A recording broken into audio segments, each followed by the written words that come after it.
Assalamualaikum warahmatullahi wabarakatuh. Selamat Waalaikumsalam pagi Bapak dan Ibu warahmatullahi sekalian yang saya hormati. Izinkan saya memperkenalkan diri terlebih dahulu. Nama saya Anissa Fadilah selaku Hakim Mediator dengan nomor sertifikat 197 garing MD garing MARI garing 2019 dari Pengadilan Agama Kota Malang yang akan memandu mediasi Bapak dan Ibu sekalian. Untuk mempersingkat waktu dimohon pada pihak penggugat untuk memperkenalkan diri terlebih dahulu. Silahkan penggugat. Baik, terima kasih. Nama saya Darti Wijayanti. Di sini saya sebagai penggugat. Selanjutnya pihak tergugat untuk memperkenalkan diri. Silahkan. Baik, terima kasih Bu Mediator. Saya Ahmad Rizky, saya Parto Jalaluddin. Di sini saya sebagai pihak tergugat dari Ibu Darti Wijayanti. Baik, terima kasih. Jadi pelaksanaan mediasi ini sifatnya wajib begitu ya, dan merupakan tindak lanjut dari gugatan yang diajukan oleh Ibu Darti. Apakah Bapak dan Ibu sekalian bersedia untuk melaksanakan mediasi hari ini? Baik, Ya, saya bersedia. Ya, baik, terima kasih. Pertama-tama saya akan menjelaskan maksud dan tujuan mediasi terlebih dahulu dan juga peran saya sebagai mediator. Jadi mediasi ini merupakan cara penyelesaian sengketa melalui proses perundingan untuk memperoleh kesepakatan para pihak. Hal ini sesuai dengan Pasal 1 Angka 1 Peraturan Mahkamah Agung Nomor 1 Tahun 2016 tentang prosedur mediasi di pengadilan. Kemudian peran saya sebagai mediator, saya merupakan pihak netral yang akan membantu Bapak dan Ibu sekalian selama proses perundingan untuk mencapai berbagai kemungkinan penyelesaian sengketa begitu ya. Kemudian prinsip-prinsip yang harus diterapkan dalam mediasi ini ada 4. Yang pertama, imparsial. Saya sebagai mediator tidak boleh memihak. Jadi saya adalah netral, pihak netral. Kemudian yang kedua, saya tidak memutus karena putusan ini diambil atas kesepakatan para pihak. Kemudian yang ketiga, sifatnya perundingan adalah rahasia. Jadi seluruh proses mediasi merupakan rahasia. Yang keempat, saya sebagai mediator dapat melakukan pertemuan terpisah dengan para pihak atau disebut dengan kaukus ya. Kemudian selanjutnya tata tertib yang harus dilaksanakan selama proses mediasi ini berlangsung. Yang pertama, para pihak harus berbicara bergantian dan tidak diperkenankan untuk memotong pembicaraan. Kemudian yang kedua, para pihak tidak diperkenankan menyerang pihak lain dengan kata-kata dan tidak diperkenankan menggunakan kata umpatan begitu ya. Kemudian yang ketiga, para pihak dilarang merekam isi pembicaraan dalam bentuk apapun. Apakah Bapak dan Ibu sudah paham? Sudah, Ibu. Paham, Bu. Ya, baik. Untuk mempersingkat waktu hari ini, Senin 23 November 2020 bertempat di ruang mediasi Pengadilan Agama Kota Malang. Saya nyatakan mediasi pertama dibuka dan tertutup untuk umum. Untuk selanjutnya saya perkenalkan pihak penggugat terlebih dahulu untuk menyampaikan pokok permasalahan dan usulan kesepakatan. Silakan. Baik, terima kasih sebelumnya. Saya akan menjelaskan secara singkat. Beberapa bulan yang lalu, saya dengan Pak Parto sudah memutuskan untuk berpisah atau bercerai. Tetapi di sini saya ingin mengajukan gugatan tentang hak bersama kami yang kami miliki setelah kami menikah. Hak bersama tersebut yaitu yang pertama, tanah dan rumah 2 lantai seluas 300 meter persegi yang terletak di Malang. Dan yang kedua, tanah dan rumah 3 lantai seluas 400 meter persegi yang terletak di Malang. Yang ketiga, tanah seluas 500 meter persegi dan bangunan seluas 200 meter persegi yang terletak di Malang. Yang keempat, tanah dan rumah 1 lantai seluas 600 meter persegi yang terletak di Malang. Yang kelima, tanah seluas 2.000 meter persegi yang terletak di Blitar, tanah seluas 1.000 meter persegi yang terletak di Blitar, dan yang terakhir tanah seluas 1.500 meter persegi yang terletak di Blitar. Untuk benda bergerak yaitu 1 mobil merek X tahun 2001 unit, nomor 2 mobil merek Y tahun 2010 1 unit, nomor 3 sepeda motor merek X tahun 2001 unit, dan yang terakhir sepeda motor merek Y tahun 2010 1 unit. Saya rasa titik permasalahan sudah saya sampaikan, jadi saya akan mengikuti mediasi ini dengan sesuai prosedur yang ada. Terima kasih. Baik, saya persilahkan kepada tergugat terlebih dahulu untuk menyampaikan pokok permasalahan. Silakan. Baik, sebelumnya saya ingin mengucapkan terima kasih kepada Hakim Mediator dan juga mantan istri saya ya, Ibu Darti, yang menyempatkan waktunya untuk menggugat saya di sini ya. Nah, perlu saya sampaikan Ibu Hakim Mediator bahwa saya sudah mencatat beberapa harta yang ingin untuk digugat ya oleh Ibu Darti ini. Ada beberapa misleading atau mungkin Ibu Darti sebagai mantan istri saya melupakan hal ini, bahwasannya ada beberapa harta yang telah disebutkan tadi itu merupakan harta pemberian dari orang tua saya, yang mana jelas bahwa mantan istri saya tidak memiliki hak untuk meminta harta tersebut. Apabila saya boleh sampaikan, ada 3 harta tadi yang disebutkan. Yang pertama ada tanah seluas 1.000 meter persegi yang terletak di Kota Blitar.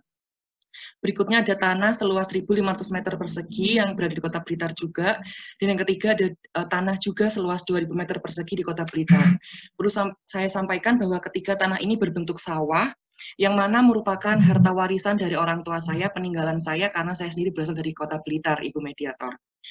Nah, apabila mantan istri saya menginginkan untuk menggugat harta bawaan ini, sebenarnya saya sudah pernah bilang kepada mantan istri saya bahwa ayo kita bicarakan bersama bagaimana harta bawaan ini atau harta yang telah kita dapatkan bersama ini sebelum masuk ke ranah litigasi seperti itu. Bahkan perlu saya sampaikan juga, hingga saat ini mantan istri saya masih menempati salah satu harta gonogini atau harta bersama yang telah disampaikan tadi, yaitu apabila saya tidak salah, tanah dan rumah 3 lantai yang terletak di Kota Malang. Jadi saran dari saya atau solusi dari saya pun saya telah sampaikan kepada mantan istri saya, apabila kamu atau Ibu Darti ingin meminta harta ini, ayo kita jual sama-sama, lalu kita bagi 2. Karena apa? Karena ini kita dapatkan secara bersama. Bukan salah satu pihak saja yang membeli atau yang mendapatkan. Mungkin mantan istri saya juga masih ingat bagaimana kita mendapatkannya, bagaimana kita membelinya, bagaimana kita membalik nama dan sebagainya. Jadi saran dan solusi dari saya, kita jual saja, lalu kita bagi 2, seperti itu. Mengingat kita memiliki anak yang sudah, ya saya katakan sudah cakap hukum, sudah cukup umur 25 tahun, kita sudah memiliki cucu. Jadi sudah kita tidak perlu memikirkan hal tersebut, yang terpenting bagaimana kita menyelesaikan masalah ini supaya tidak berlarut-larut lah. Saya juga memiliki pekerjaan dan sudah tidak memiliki waktu lagi untuk memikirkan hal ini. Seperti itu, Ibu. Terima kasih. Ya, terima kasih. Bagaimana dengan penggugat, dengan usulan tergugat? Apakah sudah tahu ada hal lain yang ingin disampaikan? Iya, Bu. Sebelumnya mohon maaf, jika dijual semuanya, saya rasa kurang mantap di hati. Karena mengingat saya masih tinggal di rumah 3 lantai seluas 400 meter persegi tersebut. Apabila rumah itu dijual, saya mau tinggal di mana? Selama ini saya kan menempati rumah itu. Mohon solusi yang lainnya, Pak Darto. Terima kasih. Saya lemparkan kembali pada tergugat. Baik. Bagaimana? Apabila saya boleh berkomentar ya, saya setelah bercerai dengan mantan istri saya berusaha untuk keluar dari harta yang kita miliki bersama seperti itu. Saya memilih untuk membeli atau berpindah ke rumah yang baru. Tapi apabila mantan istri saya berkata seperti itu, saya mengingatlah bagaimana berapa puluh tahun, 27 tahun kita bersama, kita mendapatkan harta itu. Saya juga tidak bisa langsung meminta untuk menjual langsung gitu kan, karena saya tidak, bahasa Jawanya tidak kedonyan gitu ya, tidak memikirkan harta seperti itu. Jadi bagaimana apabila silahkan kamu mengambil atau Ibu Darti mengambil atau silahkan menempati tanah dan rumah itu. Tapi saya minta apabila kamu menempati itu atau Ibu Darti menempati itu, ya sisanya dijual seperti itu. Karena saya juga masih memiliki hak di sana. Mau tidak mau, saya harus mendapatkan hak itu juga, dan mantan istri saya mendapatkan hak itu juga, supaya ya itu tadi tidak berlarut-larut lah. Saya tidak ingin memikirkan masalah ini terlalu lama, begitu Ibu. Jadi tidak masalah apabila mantan istri saya masih ingin menempati itu dan masih belum bisa keluar atau menemukan hunian baru. Jadi silakan ditempati saja terlebih dahulu, atau mau menempati silakan. Dari saya sendiri sudah ikhlas apabila mau memang menempati, tapi ya itu tadi. Saya mengharapkan supaya tidak berlarut, tidak ada sengketa atau tidak ada permasalahan ke depannya, jual saja. Kita cari yang baru, karena kita sudah tidak memiliki hubungan lagi dalam arti hubungan perikatan pernikahan seperti itu. Karena ini adalah harta bersama, kita mendapatkannya secara bersama-sama. Bagaimana menggugat? Jika boleh mengusulkan, saya rasa masih kurang adil mengingat saya yang menempati sendiri. Jadi saya menawarkan opsi lain yaitu tanah dan rumah 2 lantai seluas 300 meter persegi yang ada di Malang akan ditempati oleh Bapak Rizky, atau entah itu tanah dan rumahnya mau diapain itu terserah Bapak Rizky. Jadi saya rasa itu merupakan adil bagi saya. Jadi satu-satu mendapatkan rumah masing-masing, dan untuk harta yang lainnya akan dijual, lalu uangnya akan terserah mau kami apakan, seperti itu, Bu. Terima kasih. Bagaimana usulan dari penggugat, Bapak Parto? Kalau dari saya sebenarnya ya saya tidak menginginkan kayak tidak menginginkan apabila mantan istri saya mengatakan untuk saya saja gitu, untuk saya tempati, karena sekarang saya telah memiliki hunian baru seperti itu. Dan apabila saya boleh bilang, lebih baik kita jual, kita berikan kepada cucu kita, atau kita berikan kepada anak kita, seperti itu. Tapi mengingat anak kita sudah cukup mapan bersama istrinya, bersama anak-anaknya, jadi ya sudahlah, kita bahagiakan diri kita, seperti itu. Kita bahagiakan sisa hidup kita, sisa umur kita, bagaimana kita menata masa depan yang baru, seperti itu. Sudahlah, tidak perlu memberikan ini untuk saya, ini untuk bagian saya, tidak perlu. Alangkah lebih baiknya kita selesaikan di sini, kita jual atau bagaimanapun itu terserah. Yang penting kita sama-sama memiliki hak, kita mendapatkan hak itu. Begitu, Ibu Hakim Mediator. Terima kasih. Saya ambil kesimpulan begitu ya. Jadi Bapak Parto, menurut saya sudah sepakat. Apakah sepakat dengan usulan Ibu Darti mengenai tanah dan rumah 2 lantai di Malang akan diambil oleh Bapak Parto, dan tanah rumah 3 lantai akan diambil alih oleh Ibu Darti? Apakah sepakat dengan hal tersebut? Ya, sudah saya mengikuti saja lah apa kata mantan istri saya. Tapi yang ingin saya sampaikan, silahkan Ibu Darti menempati rumah yang sekarang ditempati, silahkan. Tapi sisanya seperti benda bergerak, kita memiliki 2 mobil, 2 sepeda motor. Saya melihat mobil setiap tahunnya itu bisa kita lihat di showroom banyak, kita bisa beli, dan kegunaannya sudah semakin menurun, jadi lebih baik kita jual saja. Kita bisa beli yang baru, dan perlu saya tekankan untuk tanah tadi yang disebutkan oleh Ibu Darti adalah tanah warisan dari saya. Apakah kamu lupa itu, Ibu? Jadi tidak bisa ya kita mau memasukkan itu. Jadi lebih baik kita jual sisanya. Apabila mantan istri saya menginginkan saya mendapatkan tanah yang 2 lantai, ya tidak masalah, saya terima-terima saja. Nanti akan saya apakan, terserah saya juga, seperti itu. Terima kasih, Bu. Ya, baik. Penggugat, karena usulan penggugat sudah diterima oleh tergugat, saya akan simpulkan mediasi pada kali ini. Untuk mediasi pertama pada tanggal 23 November 2020, saya nyatakan dengan hasil sebagai berikut.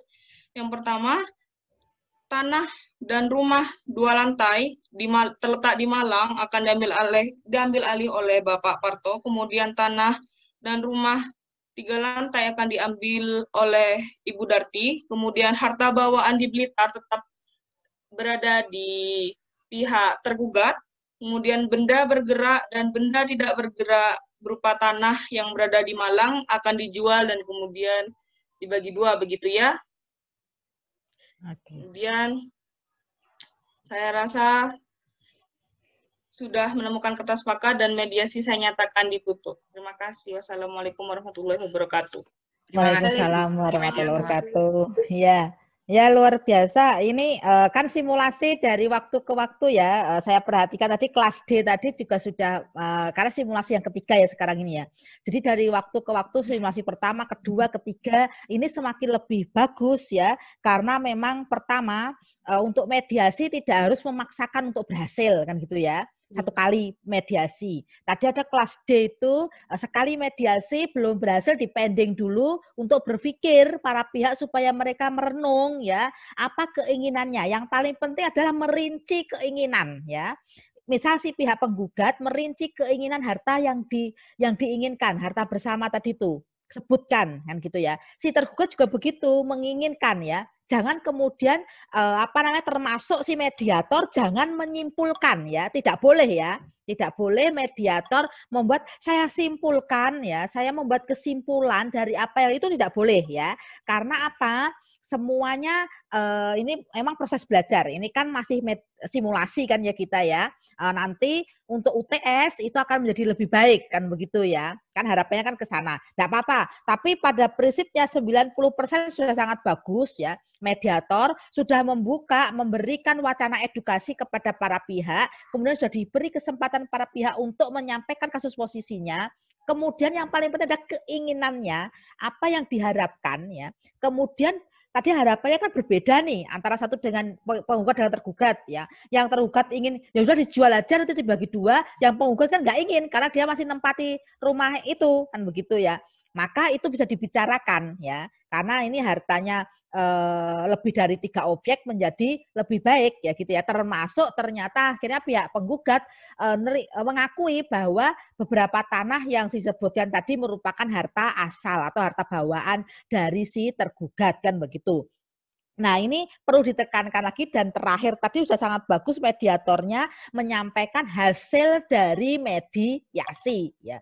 Kenapa itu penting kalau sudah berhasil supaya mereka mengingat lagi, jangan sampai kemudian para pihak tadi loh saya nggak merasa kok seperti itu hasilnya gitu ya. Ini sangat penting ya, sangat penting. Kemudian catatan saya ya para pihak memiliki kesempatan yang sama untuk merinci dan menyampaikan atau keinginannya tadi diusulkan ya, itu sudah sangat bagus, memiliki usulan masing-masing, ide. Mediator tidak boleh memberikan ide kan gitu ya. Tadi usulan dijual kemudian dibagi ada datang dari si tergugat. Si penggugat menyampaikan kalau begitu yang satu sama satu rumah yang pertama sama rumah yang kedua di masing-masing saja dibagi berupa rumah. Kemudian sisanya dijual ya. Kemudian ini boleh tawaran ya. Namanya aja ini mediasi ya sekaligus ya negosiasi di dalamnya ya. Karena terjadi tidak langsung mediasi itu di tengah-tengah mediator tapi terdapat juga negosiasi. Secara otomatis tadi kan pihak penggugat kan melakukan negosiasi kan dengan tergugat. Begitu pula tergugat melakukan negosiasi dengan si penggugat secara tidak langsung kan begitu ya. Itu ya jelas ya. Oke.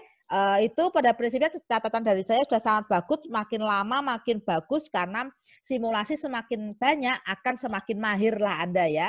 Tuh sudah sangat bagus ya. Terima kasih ya. Terima kasih. Kita bertemu lagi insya Allah untuk UTS-nya ya dengan kasus yang lebih bervariasi lagi ya. Terima kasih. Assalamualaikum warahmatullahi wabarakatuh. Waalaikumsalam. Terima kasih Bu. Warahmatullahi wabarakatuh.